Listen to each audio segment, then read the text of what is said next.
Le ministre du Patrimoine, James Moore, a vanté 2 fois plutôt qu'une la vitalité culturelle de Montréal et l'excellence de ses créations. Le milieu de la culture espère maintenant que ce message positif aura un écho dans le prochain budget fédéral. Claude Deschênes.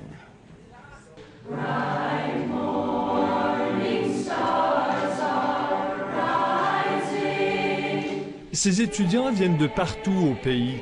Ils ont montré leur savoir-faire au ministre du Patrimoine, qui venait annoncer la reconduction du budget de l'École nationale de théâtre, soit 9 200 000 $ pour les 2 prochaines années.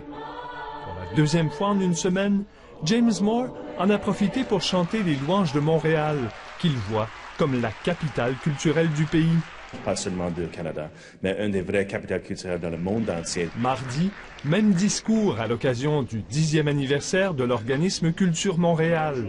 Vous avez les talents extraordinaires en musique, à la scène, dans les films, la télévision, sur la scène, non pas seulement ici de Montréal, ici à Québec, au Canada. Le dynamisme qui est ici sur terrain à Montréal et au Québec, c'est vraiment surprenant que ça continue, même avec les difficultés qu'on a vues avec l'économie mondiale, qu'il continue de créer un niveau d'excellence qui est vraiment formidable. Comment interpréter ce credo à un mois de la présentation du budget? Simon Brault, directeur de l'École nationale de théâtre et vice-président du Conseil des arts du Canada, y voit un signal rassurant.